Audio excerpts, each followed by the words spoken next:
Profiter davantage de la vidéo, il est conseillé de faire une capture d'écran, répondre aux questions avant de voir la vidéo et s'il le faut, reprendre l'exercice après avoir visionné la vidéo. Alors, de quoi s'agit-il? On réalise l'électrolyse d'une solution aqueuse de nitrate de plomb. De volume V est égal à 500 ml, de concentration C est égal à 0,5 mol litre moins 1, en mettant cette solution dans un électrolyseur et en faisant circuler un courant électrique continu d'intensité I est égal à 0,7 entre les deux électrodes E1 et E2 de l'électrolyseur pendant la durée delta T est égale à 1h30. On observe pendant l'électrolyse la formation d'un dépôt métallique de plomb. Alors ça, c'est important, il faut bien le souligner. Donc, il y a un dépôt métallique de plomb. Au niveau de quelle électrode? Au niveau de l'électrode 1. Et un dégagement de dioxygène au niveau de l'électrode 2. Et donc, pour les données, on donne les couples mis en jeu, à savoir Pb2+/Pb, O2/H2O, la constante de Faraday, le volume molaire. Et dans une première question, on nous demande de préciser si la transformation qui a lieu lors de l'électrolyse est une transformation spontanée ou forcée. Bien, la réponse c'est que il s'agit bien d'une transformation forcée. C'est une transformation forcée.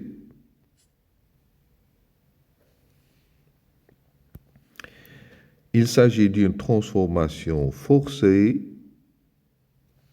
car il y a présence d'un générateur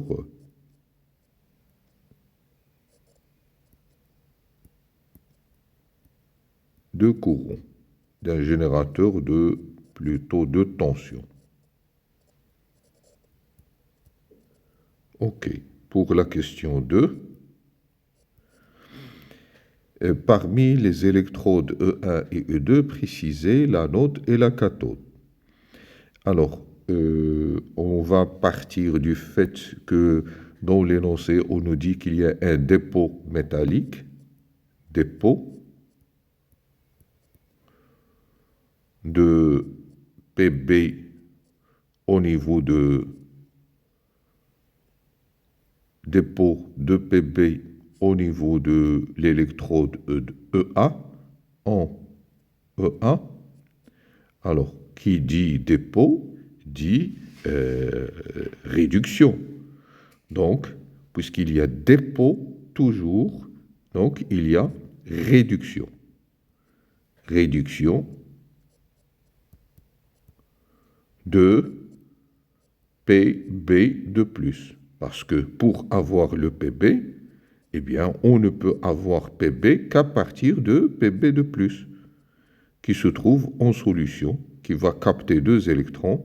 Eh bien, ça, c'est une réduction. Et la réduction ne peut se faire qu'au niveau de la cathode. Réduction cathodique. Cathode. Réduction cathodique, cathode. Et puisqu'il s'agit de l'électrolyse, eh bien, la cathode, c'est un pôle négatif, puisqu'il s'agit d'une électrolyse. Cathode, il est négatif. Donc, on nous a demandé de préciser l'anode et la cathode. Eh bien, on va dire que l'anode, c'est l'électrode E2, et la cathode, c'est l'électrode E1. Encore une fois, la cathode, c'est l'électrode négative et l'anode, c'est l'électrode positive pour l'électrolyse. C'est exactement l'inverse de ce qui se passe dans une pile. Voilà pour cette deuxième question. La troisième question, parmi les électrodes E1 et E2, précisez le pôle positif et le pôle négatif. En réalité, on a déjà répondu à ça. Alors, oui.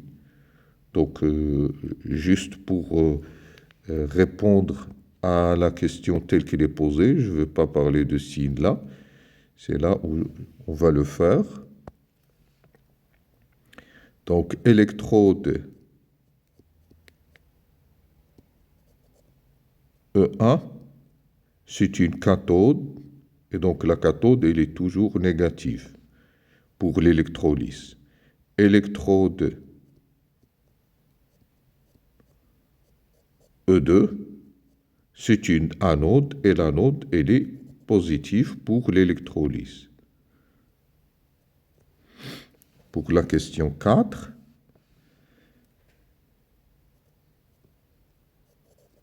on nous demande d'écrire l'équation de la réaction qui a lieu au niveau de chaque électrode et montrer que l'équation bilan s'écrit sous la forme qu'on nous a donnée. Alors là, c'est en fait H3O+. C'est H3O+. OK. Au niveau donc de l'électrode E1, on va commencer par l'électrode E1. Nous avons les ions Pb2+, qui se transforment en Pb. Alors, pour 2 plus 2 électrons. C'est une réduction cathodique. Donc, E1, c'est en fait la cathode. Pour l'électrode E2, on nous a donné un deuxième couple, redox. Donc, au niveau de l'électrode E2, qui est en fait une anode et qui va, au niveau de laquelle il va se passer une oxydation anodique, une oxydation d'un réducteur. C'est donc O2, ou plutôt H2O, qui va se transformer en O2. Alors, pour équilibrer, je dois multiplier ça par 2, ajouter 4H+, et ajouter 4 électrons. Et c'est fait. Voilà. Pour en déduire l'équation bilan, voilà. Pour en déduire l'équation bilan, on va faire la somme. Mais avant de faire la somme, on doit multiplier cette première demi-équation électronique par 2. Avant de faire la somme, comme ça, j'aurai des électrons qui vont se simplifier, et ce qui nous donne 2Pb de plus 2H2O qui donne 2Pb plus O2 plus 4H plus. Voilà. Et si je compare ce que j'ai trouvé avec l'équation proposée, celle-là, alors on voit bien que là, c'est exactement la même chose. La seule différence, c'est à la place de H3+, on a H+. Bien, très simple pour comprendre comment puis-je faire le passage entre ce que j'ai trouvé et ce qu'on nous a donné. Il suffit donc d'ajouter 4 H2O de ce côté-là et 4 H2O de l'autre côté. Et le tour est joué. Voilà. On va faire la somme. Comme ça, j'aurai donc 4H3 plus et 4H plus et 4H2O, ça va donner 4H3O plus. Et le reste, c'est pareil, c'est la même chose, pas de changement.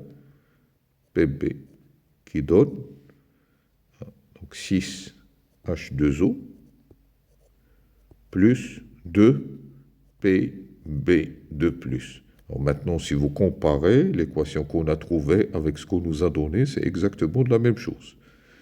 Voilà, c'est tout pour cette question. La question 6, ou plutôt la question 5, calculer la masse de Pb déposée au cours de cette électrolyse. La masse de Pb, bien sûr, on va utiliser la relation qu'on connaît tous, à savoir la quantité de matière de Pb, elle est égale en fait à la masse de Pb sur la masse molaire de Pb. Et par suite, la masse de Pb, c'est donc la quantité de matière de Pb fois la masse molaire de Pb. La question, c'est quoi la quantité de matière de Pb? Alors, pour tout d'abord déterminer l'expression de la quantité de matière de Pb, eh bien, on doit faire le tableau d'avancement. Le tableau d'avancement de la transformation en question. Donc, 2 Pb de plus 6H2O qui donne 2 Pb plus O2 plus 4H2O, 4H3O plus. Et là, on va mentionner le nombre d'électrons échangés. Alors, le nombre d'électrons échangés, là, on voit bien qu'il y a 4 électrons échangés. Voilà, 4 électrons échangés. Alors, faisons notre tableau. Alors, état initial, état intermédiaire et état final.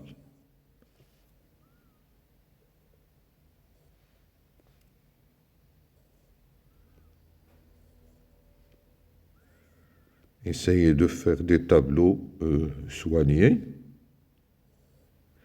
Alors là, ça correspond à x égale à 0, x différent de 0 et x égale à x maximal. Donc à l'état de départ, j'avais une concentration C et un volume, on va dire V. Donc là, j'avais une concentration C et un volume V. H2O en excès, 0, 0, 0, 0. Et là, CV moins 2x, attention, 2x, parce que vous avez un coefficient stoichiométrique 2, au niveau de Pb de plus. Là, c'est en excès, là, c'est 2x. Et là, c'est x. Et là, attention, c'est 4x. Et pour les électrons, c'est également 4x. Pour x est égal à x maximal, on va réécrire la même ligne, sauf qu'à la place de x, on va mettre x maximal.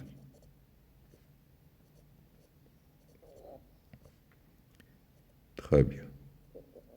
Alors, d'après le tableau d'avancement, et c'est ça l'intérêt du tableau d'avancement, d'après le tableau d'avancement, la quantité de matière de Pb à un instant donné, c'est 2 fois x. La quantité, d'après le tableau d'avancement, c'est très important de savoir utiliser son tableau d'avancement. La quantité de matière de Pb, c'est, d'après le tableau d'avancement, c'est 2x. D'accord? Et on se demande à quoi est égal x. À quoi est égal x? Eh bien, on va partir de la relation I est égal à n électrons fois la constante de Faraday, F, sur delta T. Et n électrons, encore une fois, d'après le tableau d'avancement, la quantité de matière des électrons à un instant donné, c'est 4x. Donc ça devient 4x fois F sur delta T. Alors, cela nous permet de dire que x est égal à I fois delta T sur 4F. Si je remplace par les valeurs, donc on préfère calculer ça, x est égal I. Nous avons les valeurs, I c'est 0,7 ampères, que l'on va multiplier par 3600 secondes, parce que c'est 1 heure plus 30 minutes que je dois convertir en secondes. Alors, 1 heure 30 minutes, c'est 3600 plus 30 fois 60, que l'on divise par 4F, 4 fois 96 500. Alors, tout calcul fait, ça nous donne quelque chose comme 9,8 fois 10 puissance moins 3 mol. Alors, une fois vous avez trouvé l'expression de x, eh bien voilà, l'expression de x, je reprends l'expression de la masse du plomb. La masse du plomb, c'est en fait la quantité de matière de Pb fois la masse molaire de Pb qui est égale à la quantité de matière de Pp, on a dit que c'est 2x, fois la masse molaire de Pb, et donc c'est 2 fois x, 9,8 fois 10 puissance moins 3, fois la masse molaire de Pb, on l'a donné, c'est 207. Alors si vous calculez tout ça, eh bien ça va nous donner quelque chose comme une valeur que voici, c'est 4,06 grammes comme masse de plomb formée pendant la période de fonctionnement de cette électrolyse. Voilà, donc pour cette question-là. Alors, dans une autre question, la question 6, on nous demande de calculer le volume de dioxygène formé pendant delta T. Encore une fois, la bonne utilisation du tableau d'avancement, ça c'est la question 6. Alors, d'après toujours le tableau d'avancement, je vois bien que la quantité de matière de l'oxygène à un instant donné, c'est X. D'après le tableau d'avancement, N de O2, c'est X. Or, N de O2, puisque O2 c'est un gaz, eh bien c'est le volume de O2 dégagé sur le volume molaire. En combinant ces deux résultats-là, je trouve que le volume de O2, c'est X fois le volume molaire. Donc X, c'est ce qu'on a trouvé, c'est 9,8 fois 10 puissance moins 3. Le volume molaire, c'est, d'après l'énoncé, le volume molaire, c'est 24. Oui, il est là. Le volume molaire, c'est 24 litres. Si on fait ce calcul-là, alors, si on fait ce calcul-là, eh bien, ça nous donne un volume VO2 qui doit être égal à 0,235 litres.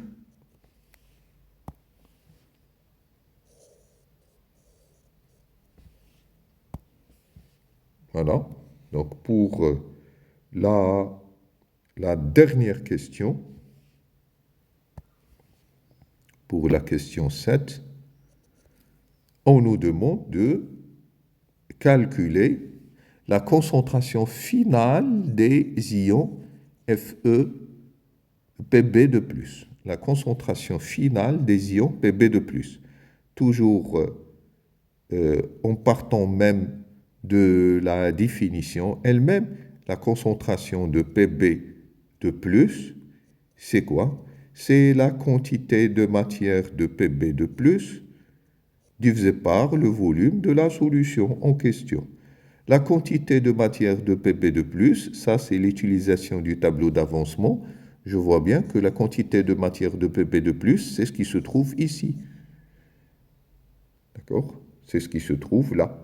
Donc c'est la quantité de matière à un instant donné, c'est C fois V moins X moins 2X que l'on divise par le volume V. C'est donc C moins 2X sur V. Alors, vous remplacez C, c'est la concentration qu'on nous a donnée, 0,5, moins 2 fois X, 9,8 fois 10 puissance moins 3, que l'on divise par le volume V. Alors, le volume V, on a donc 500 millilitres, c'est-à-dire 0,5. Alors, si on calcule tout ça,